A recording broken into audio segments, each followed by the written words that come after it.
Trish and Rob McGregor welcome you to a place where all kinds of phenomena flourish. Here we meet authors, researchers, and investigators of the mysterious, the strange, and of the inexplicable anomalies that surround us.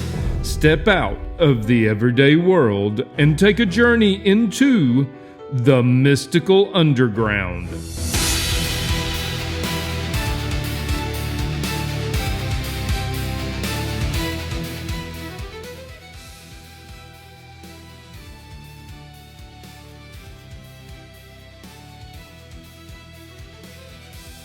Get it going, and if you guys are ready, we'll start in 3, 2, 1.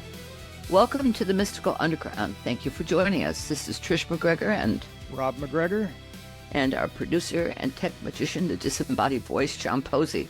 You can go to themysticalunderground.com, where we make regular blog posts where you can find out about our books. Among them are Phenomena, Harnessing Your Psychic Abilities, The Secret of Spirit Communication, Sensing the Future, and Aliens in the Backyard. Our newest book is called Mind-Blowing Synchronicities, the latest science stories and research. Trish's newest novel is Silent Thunder, which will come out in January 2026. And Rob's most recent novel is called Tulpas, a story of mysterious beings created through deep meditation. If you're watching us on YouTube, we would appreciate it if you would take a second to click the like, subscribe, and notification buttons so you never miss an episode. If you prefer to listen to the show, it's available wherever you listen to podcasts. Please subscribe there. Okay, our guest today is Steve Rother. Steve is a pioneering spiritual teacher and channel for non-physical beings known as the Group. He has taught at the UN and has guided seekers worldwide towards empowerment, purpose, and spiritual remembrance through his books, broadcasts, and workshops. And he also works with people and his clients individually. His latest book is called Spiritual Psychology, The 12 Primary Life Lessons. Steve says his book is a way to understand life from a spirit's perspective. Welcome, Steve. Nice to have you. I'm glad you got that link. Yeah, no, I actually had the link. I had everything there. I just had to scroll down a little bit. Okay, I thought I was losing my mind. I thought, I know I sent it to him. No, you did. Yeah. So, Steve, tell us about the group. Who or what is the group, and how did you get involved with the group? Well, I went kicking and screaming. First of all, I call myself a drag-along. I do not, I did not intend this. My wife was very much into metaphysics. She was a part of a metaphysical church, the Church of Religious Science in San Diego, and she was very active in it. I was in construction. I didn't speak that language. Every other word started with F. I mean, it was, I lived in a different world entirely. One New Year's Eve, my wife decided, hey, my church is doing something. Well, I don't drink, so we were always looking for something different to do on New Year's Eve. So I said, okay, I'll go with you. Normally, I just stay home and watch the kids, but I'll go with you just so everybody knows you really do have a husband. I don't show up. So I went. We had a nice gathering, about 35 people or so. We all went through the year deciding what we were finished with and what we wanted to work on in the new year.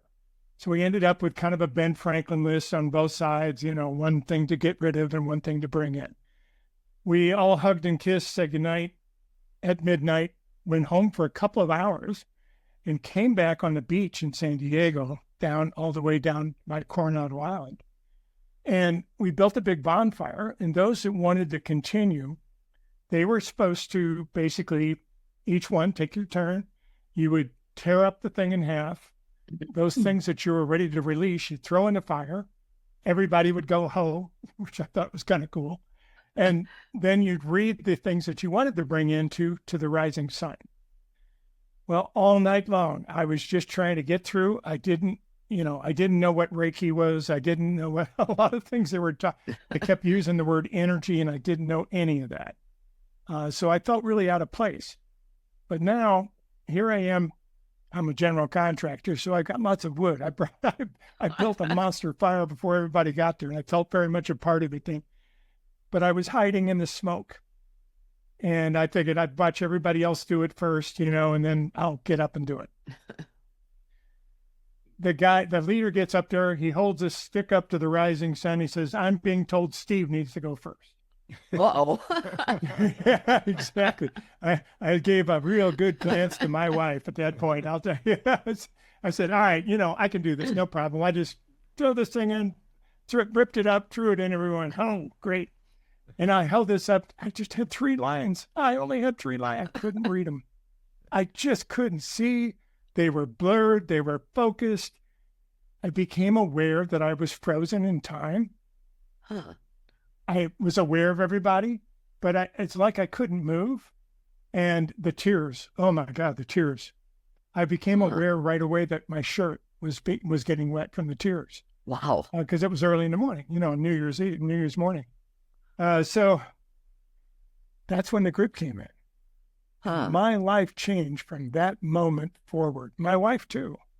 We went through, that was 30 years ago. It'll be 30 years in December.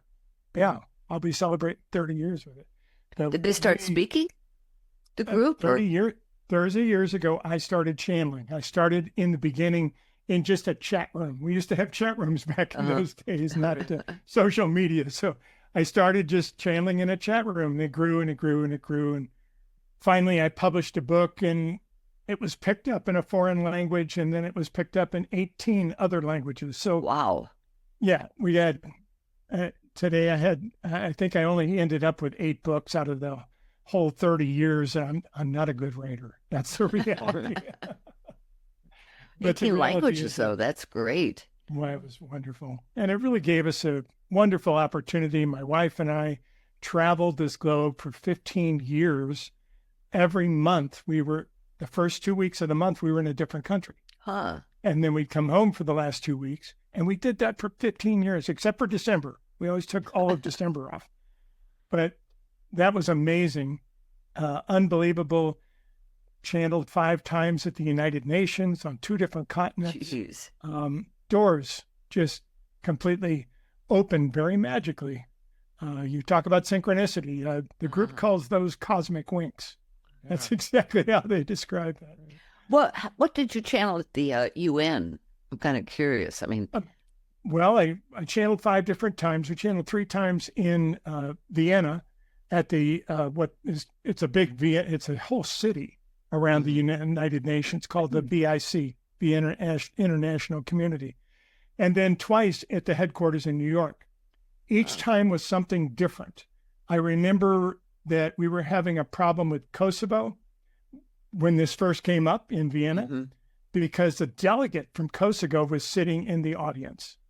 And I remember he was asking specific questions about things and so forth about it. So it was really fascinating. I find myself in this situation where this contractor, I really thought I knew what I was going to be when I grew up. I really did. And here my whole life changed. So how quickly was that transformation? I mean, did you remain a contractor for a number of years, or how did that go? No. I would have loved to have done that. I really enjoyed contracting because I was able to really build and do some unusual things. When you're a contractor, you bid jobs. So I would bid jobs. We had a small construction company. I hired most of it out. We had 7 guys that worked for us, so it was really small. And we focused mostly on banks and other stores, large stores, things of that nature. So I had a lot of work, and all of a sudden I wasn't getting any jobs. And I'd lower my price, and I'd bid again, and I'd make exceptions, and I'd do this, and I still wouldn't get the jobs. It became obvious the group wanted me to close this and really do what I was supposed to do. It happened magically. I will say that I was never without. My wife was working at the time, so she was able to bring a little money in. And in the meantime, when I started writing these books, they took off. And I was able to support myself fairly soon with doing private sessions, seminars, and so forth. Yeah. Well, what would a private session consist of, Steve? So private sessions I actually do out of channel. And I say that because they're always with me. They're never not here, but I don't actually go into a formal channel when I do that. the group says, ask them about their mother, and then all of a sudden the tears start. So I know I'm on the right track. You know what I mean? So they guide it. But basically, these are life overviews. They want you to know why you went through some certain things that were in your life and what you gained from it and where you can head in the future. Yeah. Huh. So go ahead, Rob. Yeah. Steve, you write that we are spiritual beings attempting to cope with being human rather than humans looking for a spiritual experience. That's different. So what brings us here? Why do spirits want to test the waters of physicality? Well, the way I can describe that is by explaining a little bit of what we call home. It can be called heaven. You can call it where we go when we die. Whatever words you want to put on it's fine. Mm-hmm. But when we're home, we're all together. We're part of each other. We intricately know everything about every other being. It's almost like it's like this finger knows what this finger is doing. Mm-hmm. So we're part of the same hand, and we really exercise that. But in that situation, we can't grow. We have no polarity. We have no contrast. So we excuse ourselves. We step out of that reality, and we incarnate in a physical body long enough to turn around and see spirit. And that's kind of the idea. That's the evolution of God, if you will, in my book. Interesting. The reason we're here. Well, we must all be learning a lot since we live in a world of great contrast now. Don't you hate that? Yeah, I know. Yeah, well, there's a lot to that I think we're going to see. I actually have some very good. I'm very positive about this, and I wasn't pregnant. I stopped watching news. I said, that's it. I'm not going to follow anymore. It's just too draining. And the reality is I'm very positive because I believe in humans. We can be fooled. We can be tricked. We can have technology used on us. And eventually we're going to wake up. Mm-hmm. And I think that's I think what's coming. That's a good attitude. Yeah. But how do we attain mastery over duality, this division that the us versus them that seems to be part of the everyday life? It is.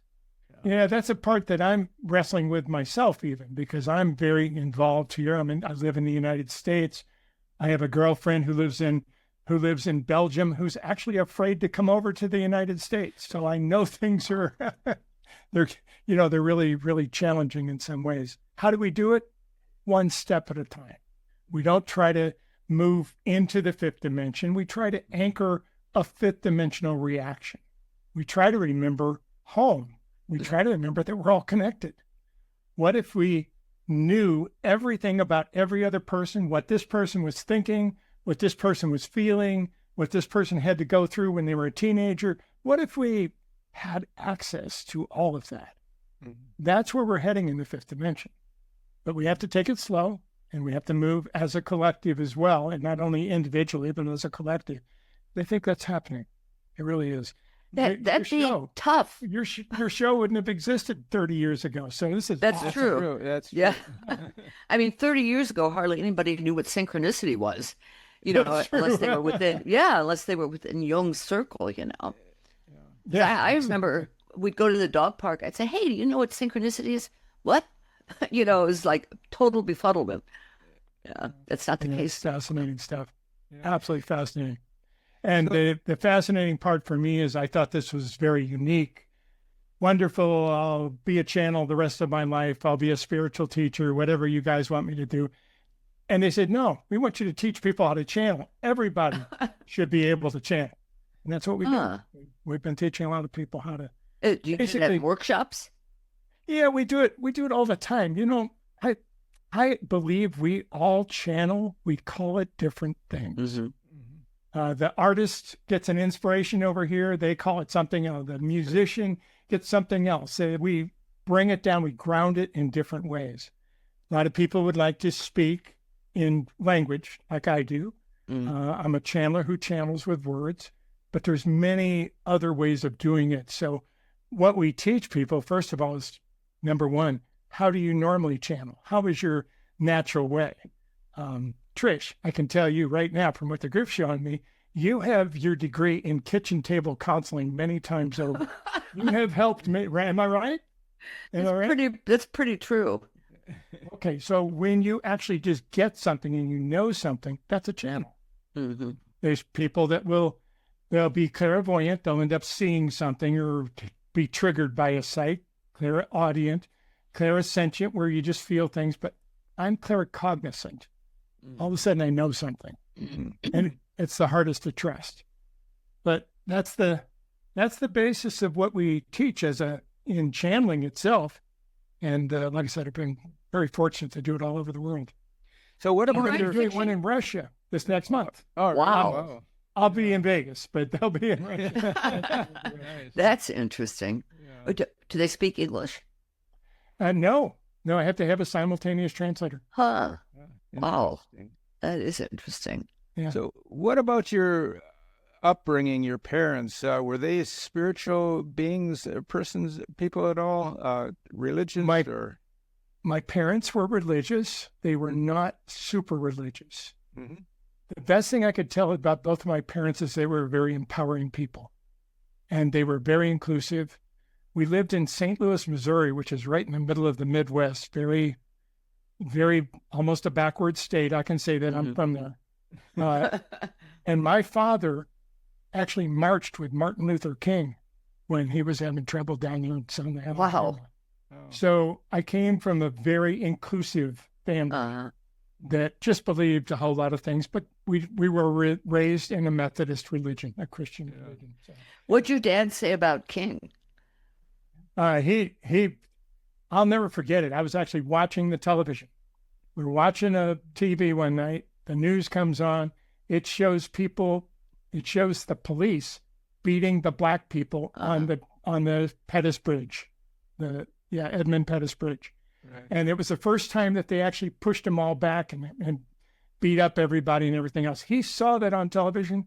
He went in the other room. He called his brother. He called his best friend. They couldn't keep quiet. They booked a flight and they went down. And they were down there a week later for the next. Interesting. Yeah. Huh. Yeah. So he couldn't take it. Yeah. Kind of like where I feel like right now. Yeah, right. And when you see ice agents going and right. Just... Yeah, the reason I asked you about your background like that, your parents, is that psychologists say that we are who we are through either nature or our genes or nurture, our upbringing. But you, in your book, say there's another factor that plays an important role about who we are. Talk about that. I think we're spirits. We're spirits pretending to be human. Okay. So when we're being raised and we're being taught how to be human, we're taught how to eat, how to walk, how to do all the different aspects of it, and we're taught out of protection to be careful of this, be careful of that, and we lose a lot of our magic. We basically lose a lot of who we really are, and then we grow up. Sometimes in our 30s, sometimes in our 40s, sometimes in our 70s, we start waking up and looking for our spirit again. And we go, wait, there's more than just this. I know there's more than me.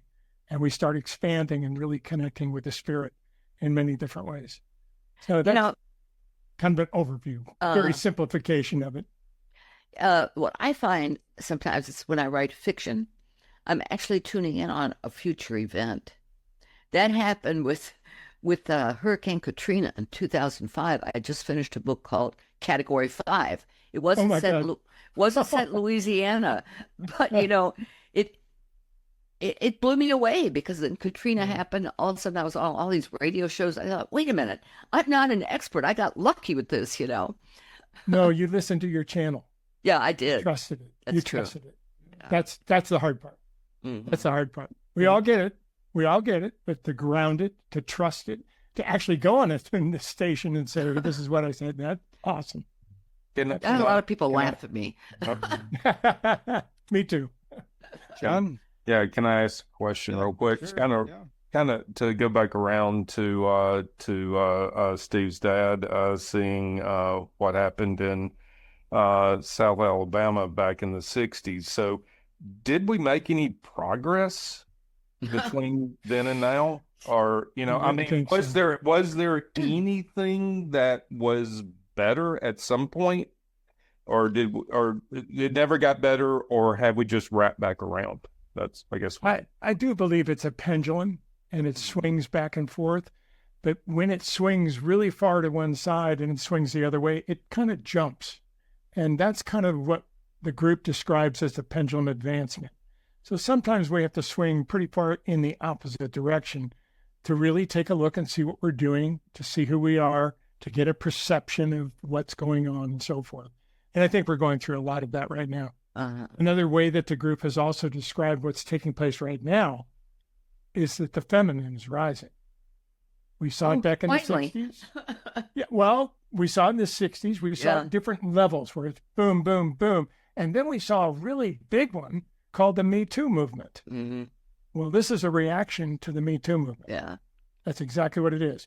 Feminine's rising, the masculine saying, no, you don't. We're going to hold that. We're going to control everything. Yeah, it's that pendulum. Yeah.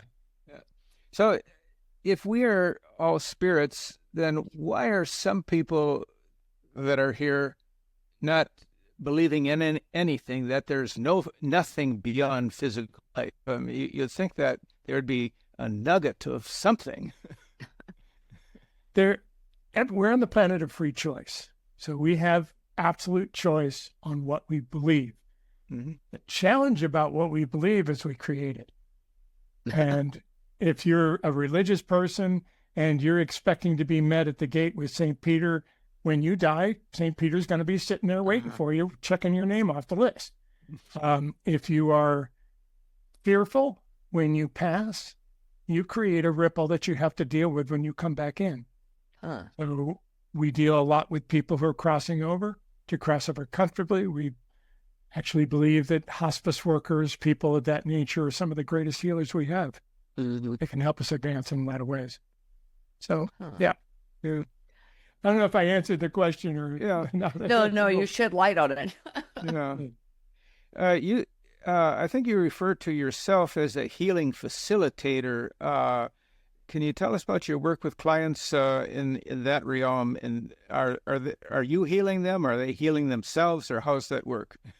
According to the group, a healer is a person who creates space for other people to heal themselves. Okay. Oh, interesting. It's that simple. Yeah. So I can't heal you. I can give you tools. And more importantly, I don't actually give tools because I don't actually consider myself to be a healer on a physical level. I tend to work with emotions. We work with the spirit. We want to invigorate your spirit so that you understand how to work in harmony with the spirit, how to walk every day in that harmony. So that's more of the type of thing that we heal with. A lot of trauma, that's the magic word these days, trauma. It's at the root of so many things.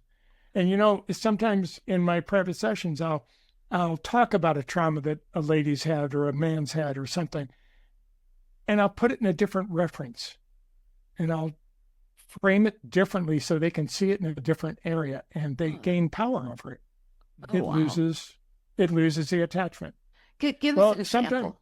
Sometimes I just tell them, hey, why did you set this up? If you as a spirit set this up from the other side, why? What would you gain from this? What do you think you were working on as a spirit over probably many lifetimes? What would that be like?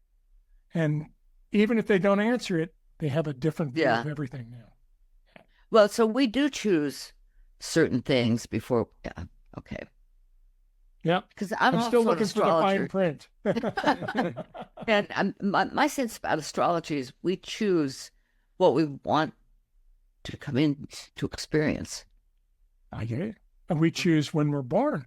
Right. Which is astrology, which is, we want to be under certain signs. Yeah. It's like a magnetic imprint. Boom. We choose when we're born.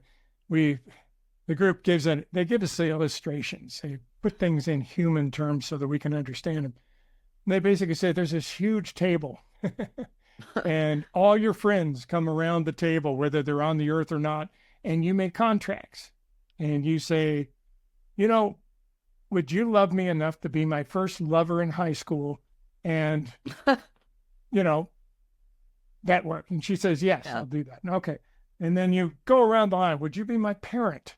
Would you be my Uncle Henry who steals money from me? Would you be my best friend in high school and steal my girlfriend so I can learn something, you know. And then we set these up and we come in here and we forget all about them. And we go, why is this happening to me? Yeah, that's I didn't know it was that specific. We do sometimes. Well, contracts are not, they're not things we have to do, like a legal contract. What happens is if we make a contract with another spirit, it's to come together. What we do from that point is entirely up to us. If we want to build a relationship, we'll build a relationship. If we just want to anger each other and keep moving, we'll do that, whatever it is. You know, I find that fascinating because in astrology, there's something called a vertex. And wherever it shows up in a chart, it refers to a before life agreement that was made, you know, and the texture of that agreement, of course, is unknown to the astrologer. I mean, you can come up with different versions of it, but that's fascinating, though. It absolutely is. And that's what we've talked about in spiritual psychology as well as that's the first stage of life. And if we talk about the 7 stages of life in the book, Spiritual Psychology, that's the first stage, is you're scripting your contracts. You're setting things up. You ask one parent, not both, because they're on planet of free choice. They may not choose each other. Yeah. So you have one primary parental contract. And sometimes that doesn't even work. Sometimes we jump into another place and we end up in a backup plan, which, all kinds of. That could get confusing. It's we need a scorecard to keep track of the spirits here. That's. But you know, when I was pregnant with our daughter, I asked for a dream, and the dream was, what life were we together before? And I dreamed that I was in this warehouse, totally empty, just me. My water broke. She was born. And I picked her up, and she looks at me, opens her eyes, and she says, Iceland. I thought, Iceland? It took me 18 years to figure out what Iceland was. Oh, come on, you can't leave us hanging. Well, okay. Well, I mean, I actually had to go to a psychic to find that out. And she said, and she went into trance, and she said she was referring, Iceland was not the country Iceland, but the temperature, the environment that was in northern, like Norway or Finland or something. And she said, in that life, Megan was your aunt, and you and Rob were brother and sister, and she took care of you when your parents died. And now this is her payback.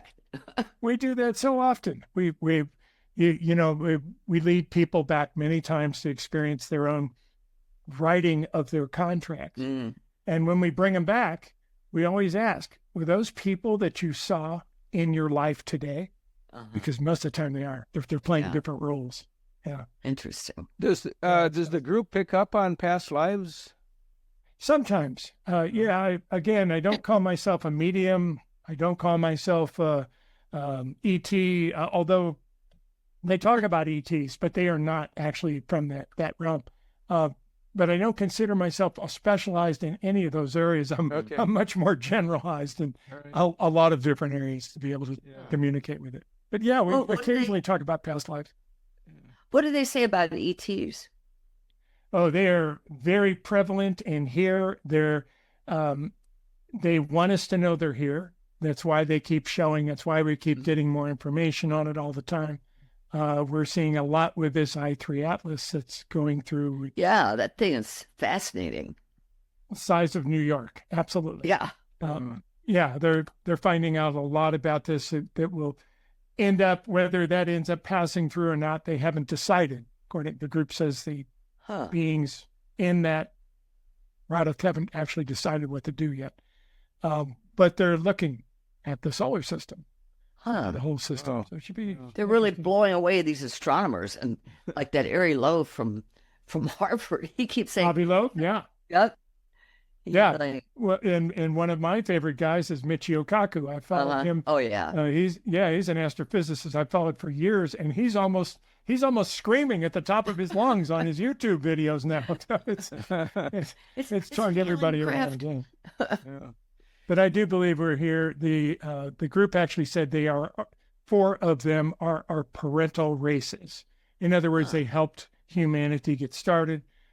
There's probably a lot of truth in some of the things we've heard before, the Anunnaki, the different stories we've heard, some of the giants, I'm sure there's truth in a lot of that. Uh-huh.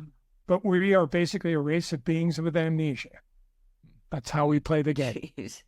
Yeah. So do they exist in our universe, or are they multidimensional? Well, now there's the really interesting question. That's what the group calls them. They don't call them ETs. They call them EDs, extra dimensional. Okay. Jeez. Well, if you're That fits. looking at an ET in the sky and all of a sudden it disappears or it takes off so fast that you can't follow it, the group says they're actually learning how to shift dimensions. They're not traveling billions of miles in that second. They're shifting dimensions, and all of a sudden they're in a different world. Huh. Yeah. We'll learn how to do that too. Oh, good. When? Well, the government has been working, of course, with, a crash craft beings and so forth. They have developed anti-gravity, which they want to keep completely under wraps, of course. They don't want to ever reveal it unless they have to. So that is one of the things that they've done, but they don't have good control over it. They don't know too much about it or how it works yet. And it's not in practice enough. If you're building cars and you're sending Right. 50,000 cars on the road, you're going to perfect them. That's not happening here. So it's very slow. But we're seeing technology. We're seeing some of these ETs that show up in our sky are actually our own. So we're seeing technology advance in many different ways that we just don't know about yet. But When you say they're our own, you're saying they're from the future, or something that we have that is not known? I think it's something we have that's not known. Oh, The future aspect is another piece that we'll be concerned. We need another hour and a half to talk about that one. This is your next book, Steve. Yeah. And the multidimensional one, that's fascinating too. Right. So you think time travel is possible? I do.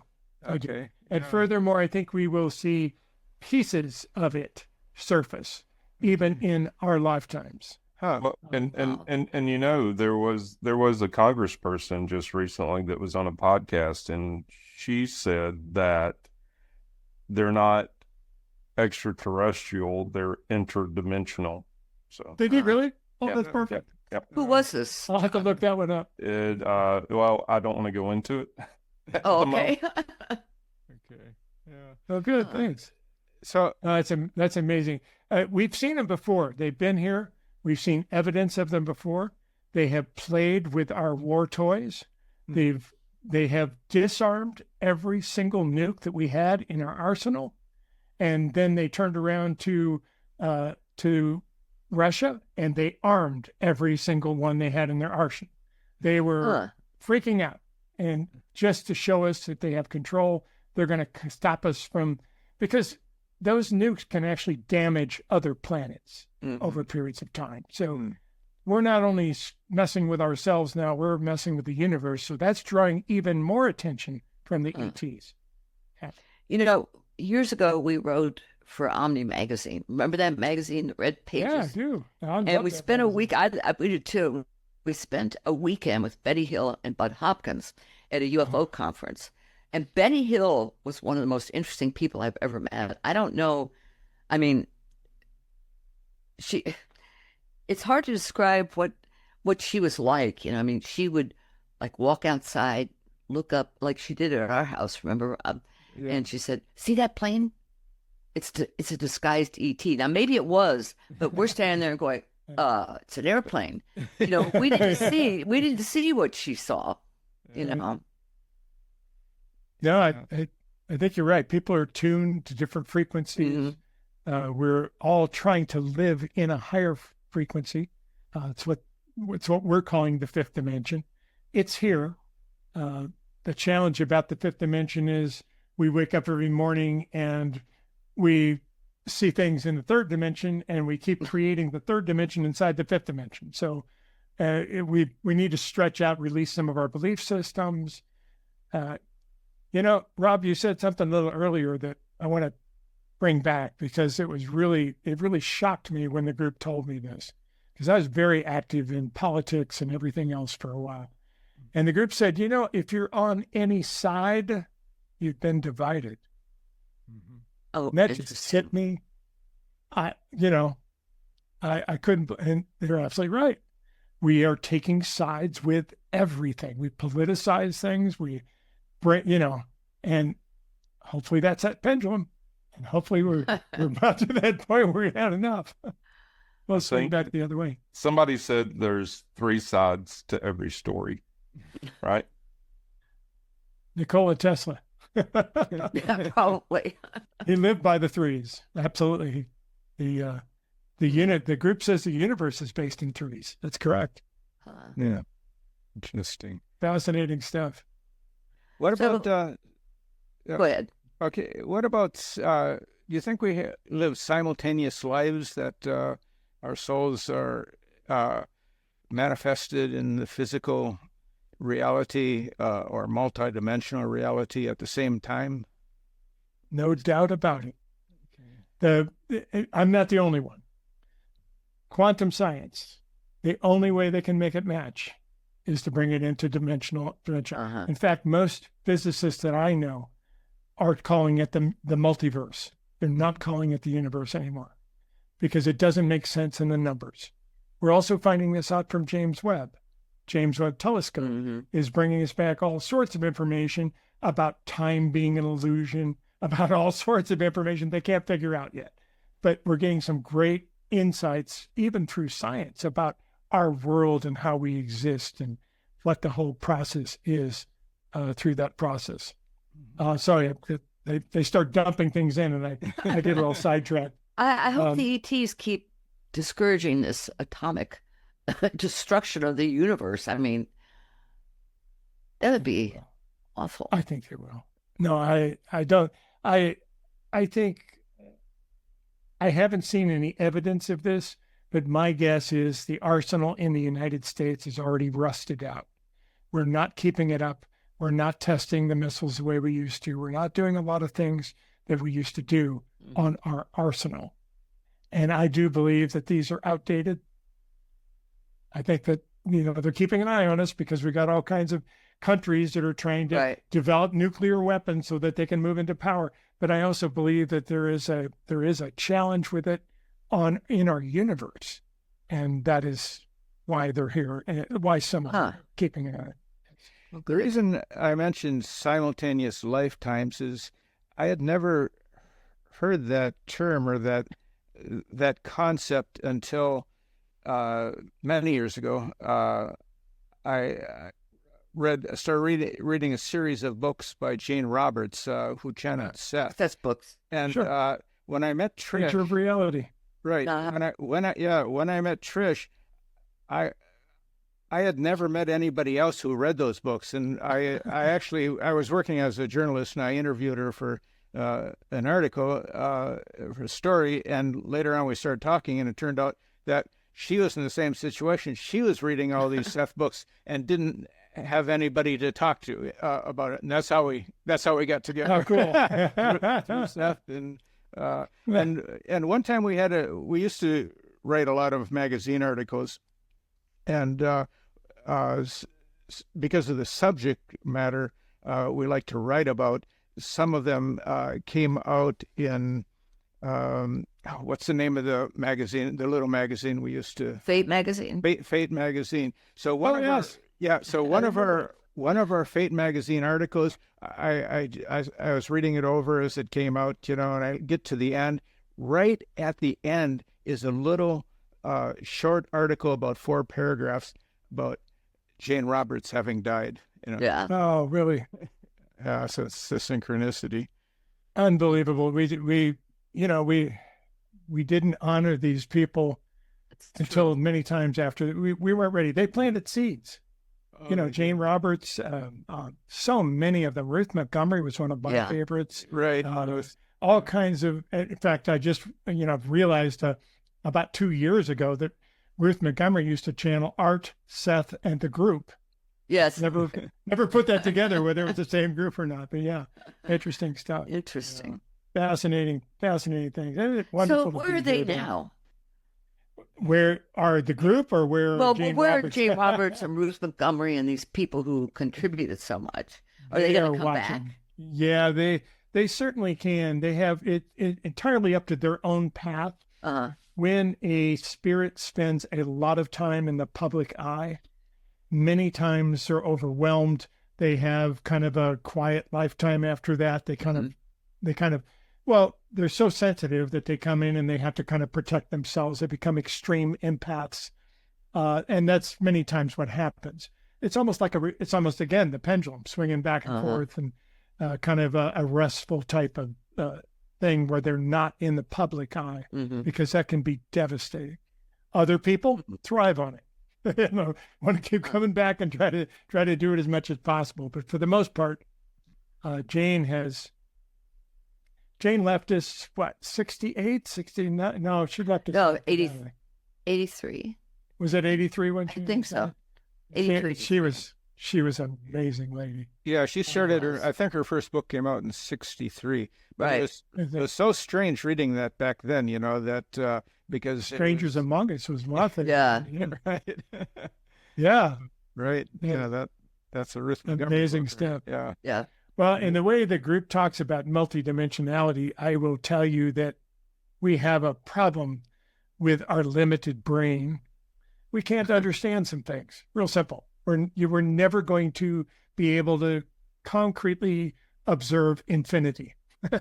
we know what it is, but we really don't have any concept of it. Yeah. So the group puts it into stories that we'll understand. Yeah. When they talk about multidimensionality, they talk about a white light coming from home, perfect white light, hits a crystal. We call the crystal our higher selves, but it's a crystal, so it divides up the perfect light like a prism, and all these imperfect waves, and we have 11 different U's, and your higher self, which makes all 12. And that's what they talk about. Over here, I'm married and have 3.2 kids. And over here, I'm a devout bachelor. And over here, we make different choices with the same spirit, the same energy, but different choices. And we go different. Do these different entities ever meet? Yes. Well, first of all, when we die, we all come back together. But also now we're reaching this level where these walls between dimensions are starting to fade. We're seeing evidence of this in so many ways. What is it? The Mandela effect. If we keep talking about this strange thing that's happening with this Mandela effect. Yeah, it is a people remembering. They're remembering things from other dimensions. If you've ever really gone into a deep sleep and had this vivid memory where you were somebody else, it's probably one of your other dimensions you slipped into during the REM state of sleep. That happens. Just check it in. Yep. Checking up on you, right? How's it going? Yeah, exactly. You mentioned Ruth Montgomery. One of the things she liked to write about is the concept of walk-ins. Yeah. What do you think of that idea? I do think that happened. It happened, of course, when she introduced it. Everybody was a walk-in. Yeah, right. Everybody would tell you, "Well, I'm a walk-in," but then, which was fine. It doesn't make any difference, if a person believes something, they create it. Real simple. Yeah. So if they believe that gives them a focus and a direction. Perfect. Yeah. And some people are. Most walk-ins that I actually experienced myself, because I did experience a few doing private sessions and so forth, we're so shy. We're so withdrawn. We're so hiding that it was very difficult to really get down to who they were. So they were scared? Almost as if there was a protective shell around them. Yes. Yes. That's interesting. But near the end of your book, you talk about the concept that we could live more than one life within a life. That's true. Yeah, and that's kind of like a walk-in too, isn't it? It is. Yeah. That's exactly what they're talking about there. That one of the places that they're talking about it. We also have capabilities once we blend these dimensions back together of doing all sorts of things. That's also when we're going to see even massive spikes in our technology, which will kind of keep up and allow for some of that. Yeah. So what do you think of AI and its effect on us in the future? Oh, we're just getting started. I mean, now the groups Google, that- if you Google something, it's an AI response, That's right. Well, Yeah. that's what ChatGPT, all of them are basically, they're the new search engines. Right there. Right. We go there for answers now. That's kind of amazing. There's a guy. Yeah, I think it's going to help. I think it's going to help us down the road. We're looking at an explosion on planet Earth. It hasn't hit yet, but it's about to. AI is just opening the door. Right behind it, we have robotics. We have something called quantum computing, but there's a step between quantum computing and typical binary computing, and that's ternary computing, which is going to start developing 1,000 times faster computers, which we will have in our homes within a year. And That's how fast. Okay, John, you hear that? And that's the three sides of every story. But also, yes, exactly. What we have right now is just some really fancy heuristic engines. Until we have reliable quantum computers, there's no way to create actual intelligent AI. But anyway, I agree. Yeah. No, I totally agree. AI is picking up information Right. and putting it together. There's no consciousness there. Yeah. I've never seen that. So No, There's a- one place that AI is wrong is with astrology. The other day I was testing it. And I Is it? thought, no, this is wrong. Where did you get this information? You know? and then it'll apologize to you. Yeah, no. and to be clear, that's kind of the scary part at the moment, is because things can be stubbed out where Yeah. you just get where it's the wrong answer, but maybe that's the answer they want. That Yeah. whoever has control of the large language model wants you to hear. Anyways, yeah. But correct. if you correct them, they'll go immediately respond with the correction. It's just like they filtered it into the process. In some cases, it's like a child, but yeah, if it's Like a 3-year-old. if it's true, if it's true generative AI, yeah. So. Yeah, It's fascinating. Where I have a new computer on my. It's over here, but it's one of the new AI computers because they're building now into the GPU instead of the CPU, Oh, really? and it's this big, What? and it's this. Who makes it?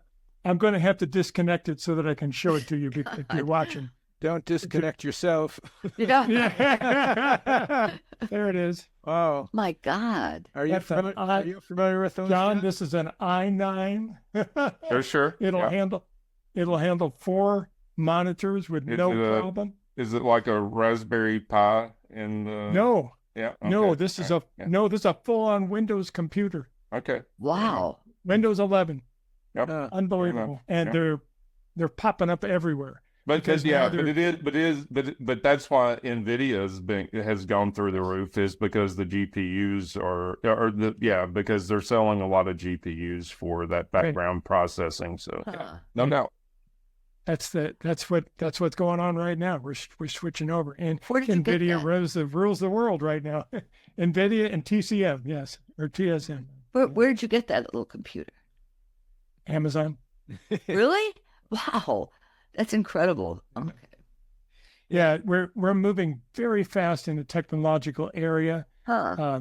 Manufacturers will take a time to catch up. You can see what's happening with Google, Microsoft.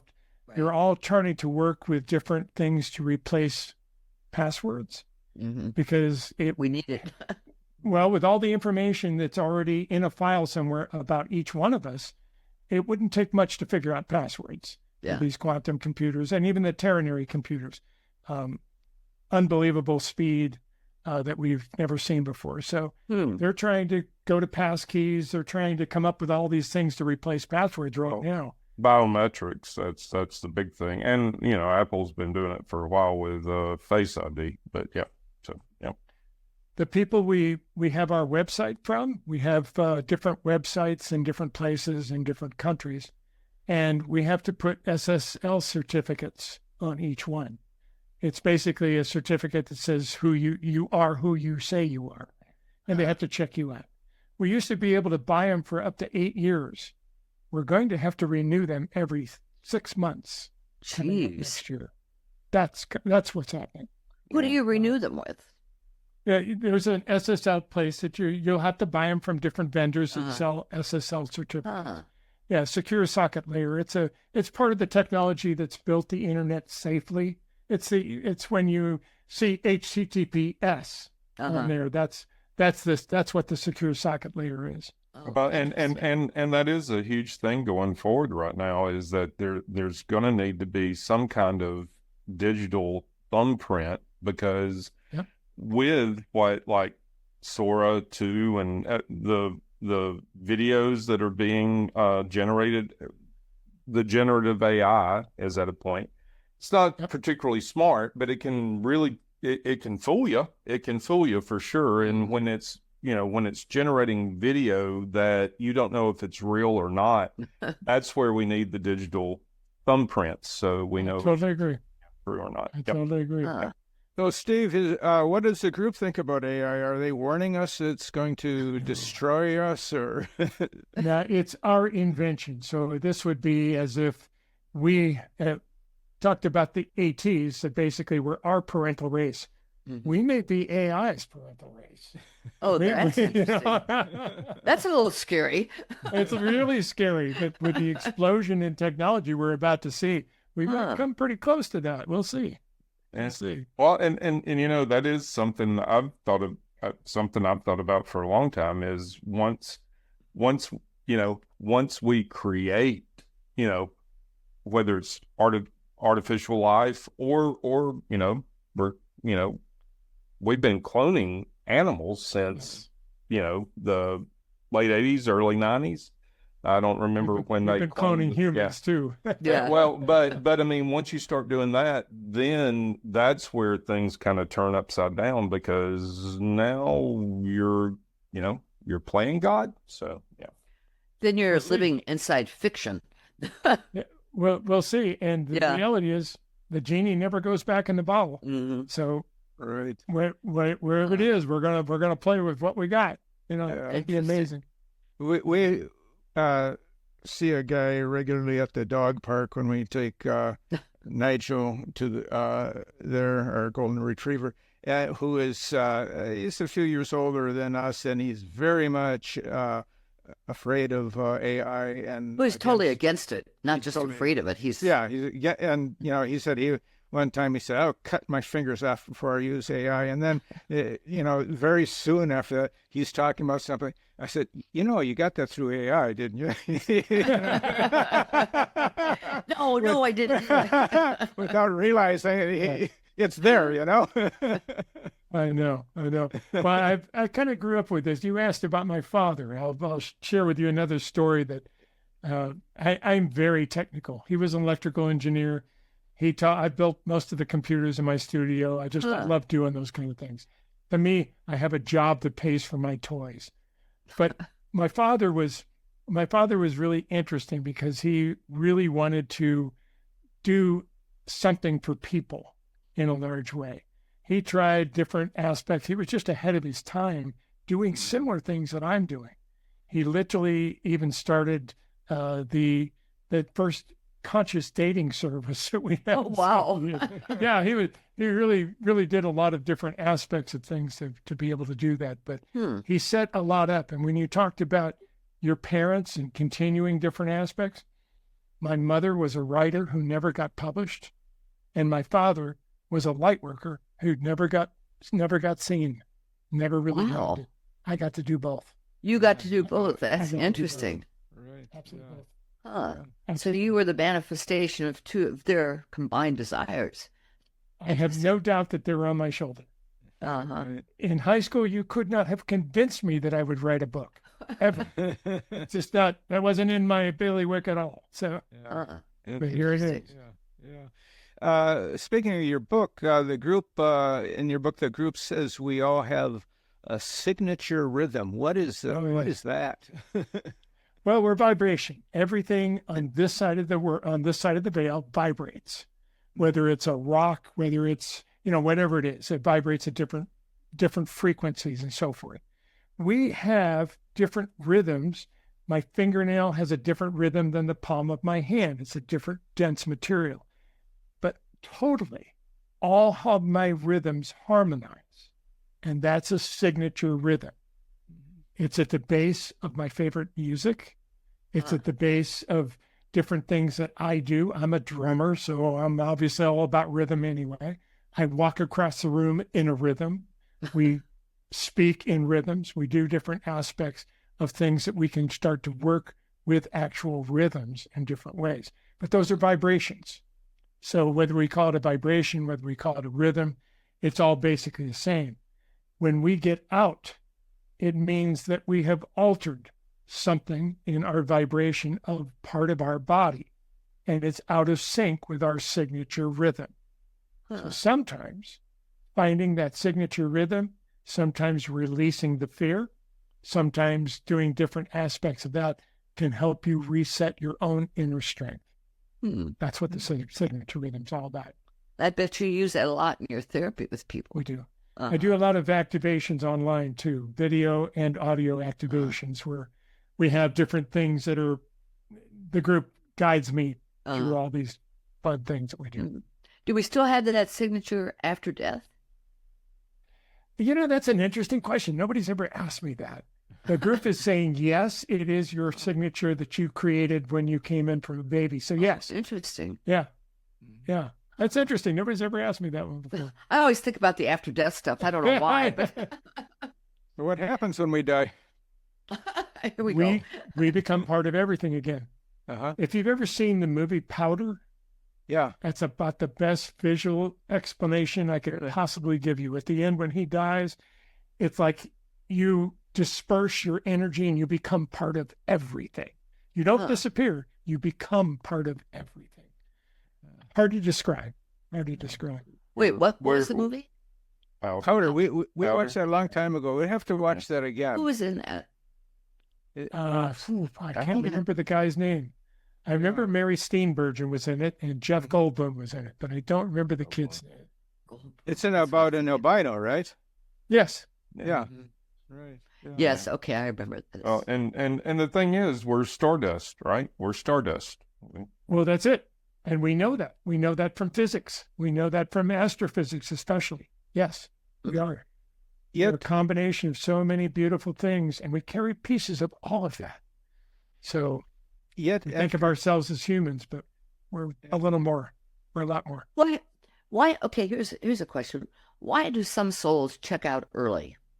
I ask because 2 years ago, my sister suddenly died. She was younger, and she was sick for 2 days, and that was it. I thought, what the hell? I'm supposed to die first. Yeah, but what a nice way out. What a nice way. Sick for 2 days and you're gone. I'd go for that. Quickly. I'd go for that. Yeah.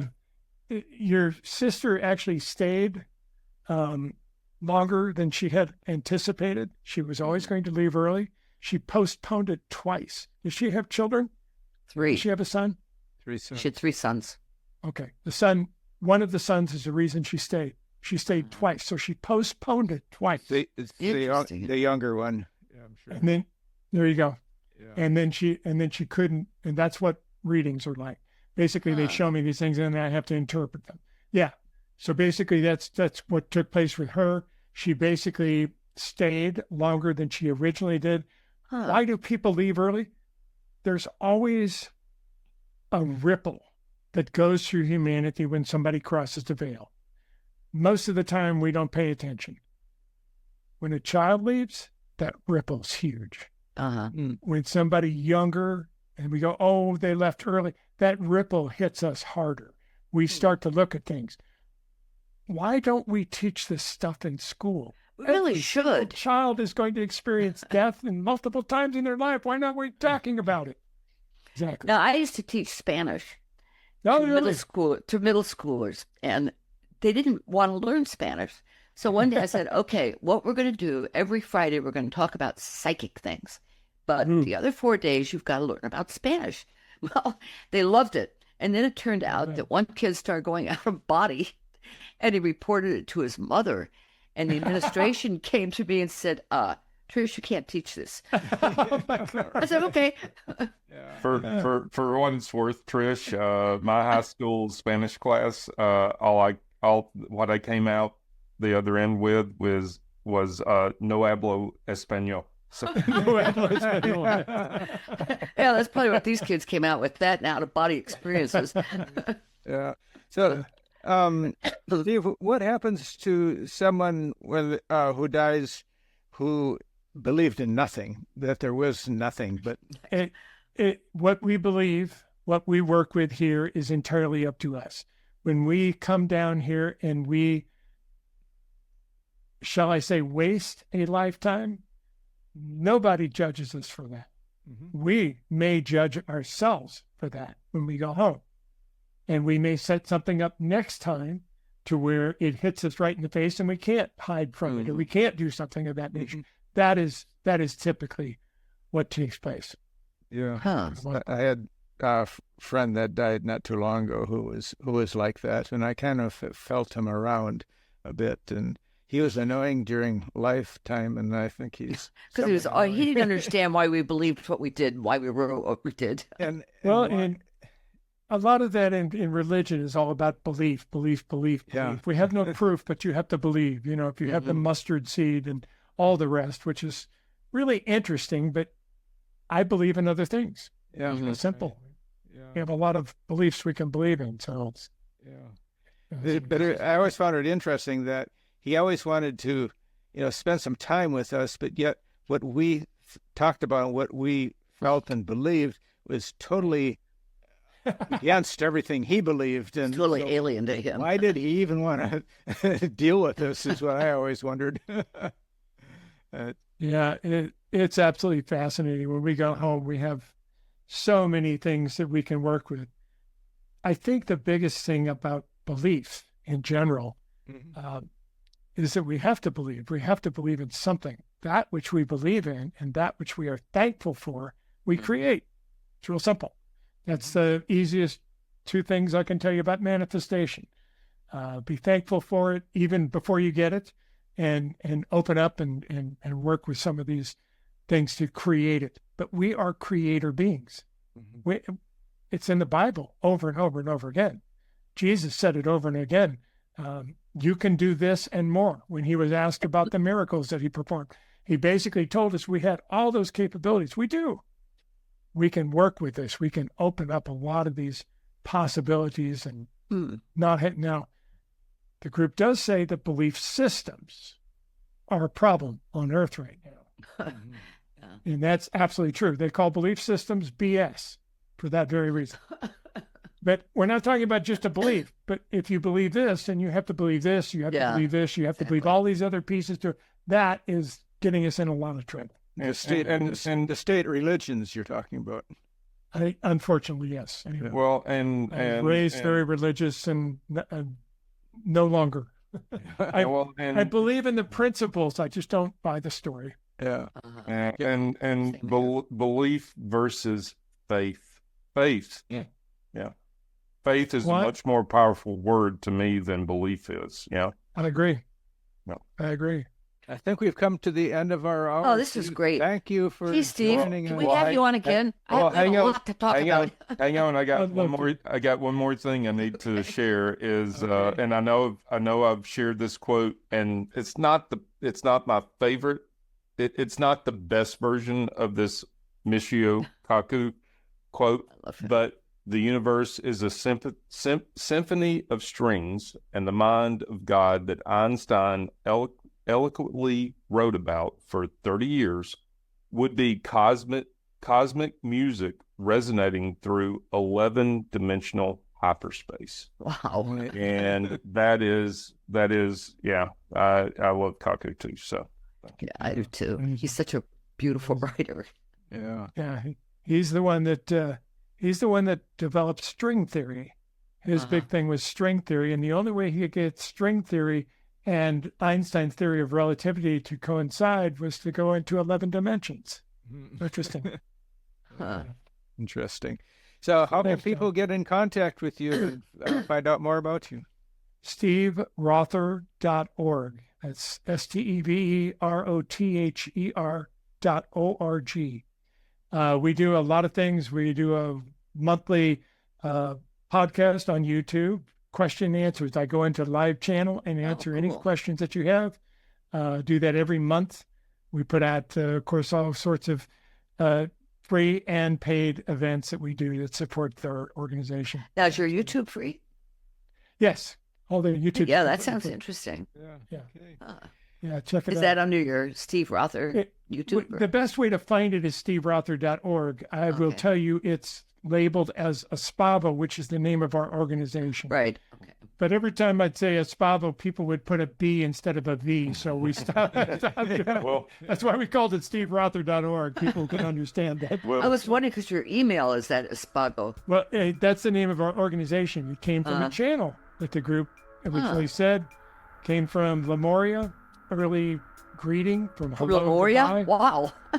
Literally translated, it means thank you for taking your power. Huh. we That is will cool. link to all the stuff. Yeah. I promise. Fascinating.